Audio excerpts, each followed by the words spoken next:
आप सभी को जय मसीह की। परमेश्वर के नाम से आपको आनंद और शांति मिले। आज का जो ये जो मैसेज है, जो परमेश्वर की ओर से जो वचन हमें मिला है, वो लय व्यवस्था 19 अध्याय उसके 26 और 28 वचन को पढ़ेंगे। देखेंगे परमेश्वर का वचन आज आपसे और हमसे क्या कहता है।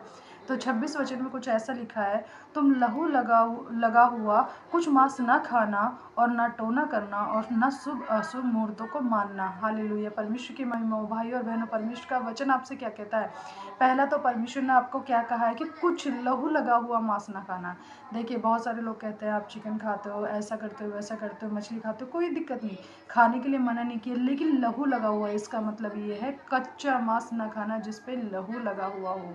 ये चीज़ के लिए परमेश्वर ने साफ साफ मना करी है। लेकिन आप बहुत सारी वीडियोस देखते होंगे, चाइना वाले या बहुत सारे बाहर विदेशी कैसा कच्चा मांस खाता है जिसमें जानवर हिल रहा होता है। तो वो चीज़ें परमेश्वर ने साफ साफ मना किया है कि तू लहू लगा हुआ मांस ना खाना।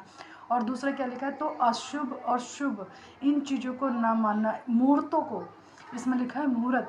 जैसे लोग बाग कहते हैं आज जी शुक्रवार है जी, आज चावल नहीं खाने चाहिए, आज ये दिन है जी, आज लोहे का सामान नहीं छूना चाहिए। ऐसी सारी बातें जो एक तरीके से ये बेकार की चीज़ें हैं, ऐसी चीज़ों को नहीं मानना परमेश्वर ने अपने वचन के अनुसार मना किया है।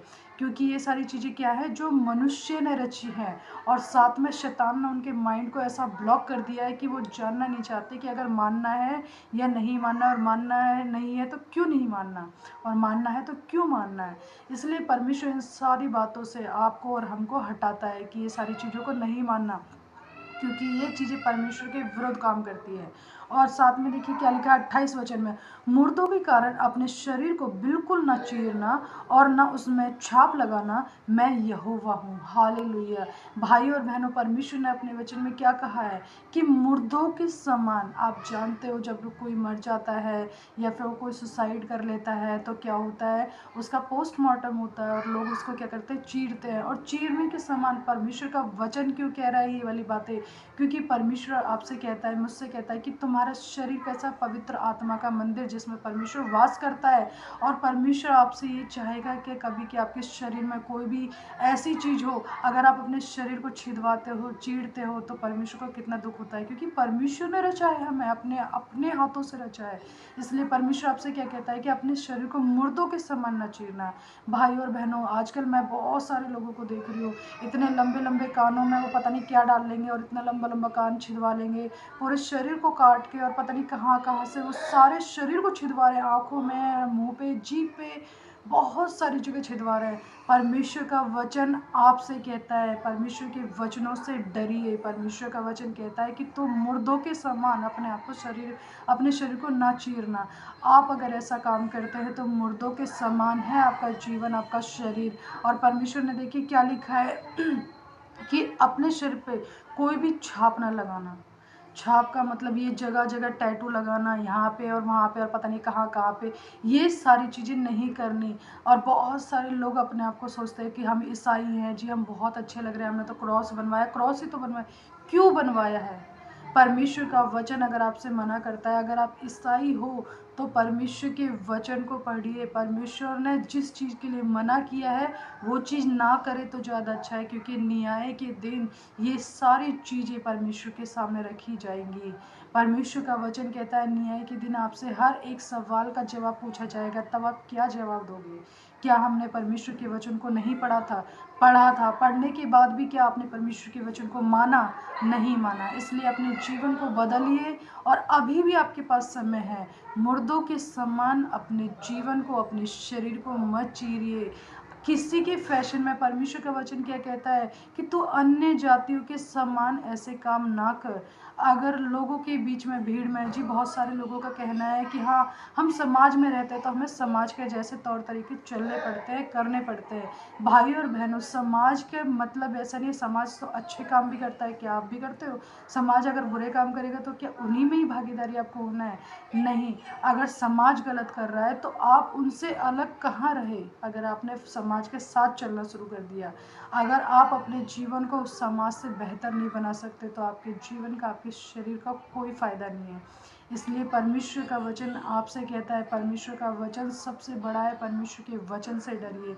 परमेश्वर के वचन में अगर मना किया है तो वो काम ना करे, क्योंकि परमेश्वर का भय बहुत ही ऐसी रीति से परमेश्वर बदला लेगा आपसे कि आप सोच भी नहीं सकते। क्योंकि परमेश्वर अगर हमारे मांगने से बढ़कर हमें देना जानता है तो हमारे न्याय के दिन हमारे साथ बुरा भी करना जानता है। क्योंकि अगर आप ये सोचते हो कि नहीं, परमेश्वर का अनुग्रह हमारे साथ है, परमेश्वर का अनुग्रह है, लेकिन तब तक है जब तक आप परमेश्वर की उपस्थिति में बने हो, परमेश्वर के राज्य में चल रहे हो, परमेश्वर के वचनों पर चल रहे हो, तो परमेश्वर का अनुग्रह आपके साथ है। ये मत सोचिए कि आप पाप कर रहे हो, पाप कर रहे हो, पाप कर रहे हो, परमेश्वर का अनुग्रह आपके साथ है, बिल्कुल नहीं है। अगर आप चाहो कि मेरे पर परमेश्वर का अनुग्रह है या नहीं है तो परमेश्वर के वचन को पढ़िए और जानिए क्या ये चीज़ें मेरे अंदर है, तो आपके ऊपर परमेश्वर का अनुग्रह। अगर नहीं है तो आपके ऊपर परमेश्वर का अनुग्रह नहीं है, फिर आप शैतान के बंधनों में जकड़े हो। इसलिए भाई और बहनों, अपने जीवन को बचाइए, अपने शरीर को बचाइए, क्योंकि ये अंत का समय है और शैतान आपकी बुद्धि को, आपके माइंड को बिल्कुल जकड़े हुए है।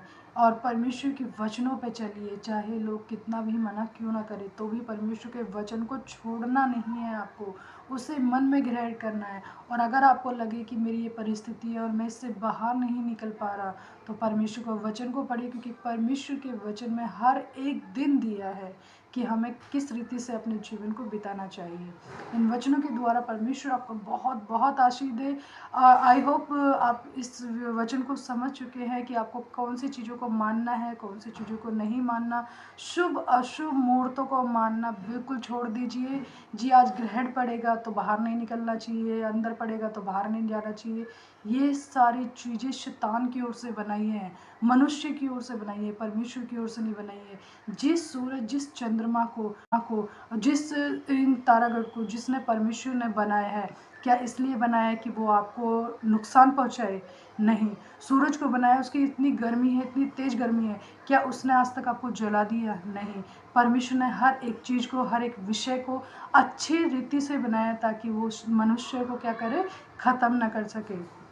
इसलिए इन चीज़ों को कि जी ग्रहण पड़ेगा तो हमें ये नुकसान होएगा, हमारे बच्चे को वो नुकसान होएगा, ये सारी चीज़ें बेकार की चीज़ें, इनसे कुछ नहीं होता। लेकिन परमेश्वर का वचन क्या कहता है कि तुम्हारा विश्वास किस पर है, उस ग्रहण पर है या परमेश्वर पर है? लोग बाग कहते हैं जी हमें शैतान ने जकड़ा है, जी हमारे ऊपर तो आत्मा है, फलाना है, ढिकाना है। तो परमेश्वर का वचन कहता है अगर परमेश्वर है तो शैतान भी है, बिल्कुल है, बाइबल इस चीज़ के लिए कहती है। लेकिन तेरा विश्वास किस पर है? परमेश्वर का वचन ही आपसे कहता है। अगर आप ये सोचते रहोगे नहीं जी मेरी आत्मा ने ग्रहण कर लिया, मुझे तो ये कर दिया, वो कर दिया, तो कर देगी वो एक ना एक दिन, क्योंकि आपके मुंह का ये अंगीकार है। लेकिन अगर आप अपने जीवन को परमेश्वर में चलाएंगे तो कोई भी ताकत आपको छेड़ भी नहीं सकती, ना आपको ना आपके परिवार को छू तक भी नहीं सकती। लेकिन कब? जब आपका विश्वास परमेश्वर पर होगा। कोई भी बीमारी आपके परिवार में टिक नहीं सकती, लेकिन कब? जब आपका विश्वास परमेश्वर के वचन पर होगा। इसलिए परमेश्वर के वचन में बने रहिए, अपने जीवन को परमेश्वर में बिताते रहिए। इन वचनों के द्वारा परमेश्वर आपको बहुत बहुत आशीष दे। आप सभी को जय मसीह की। परमेश्वर के नाम से आपको आनंद और शांति मिले।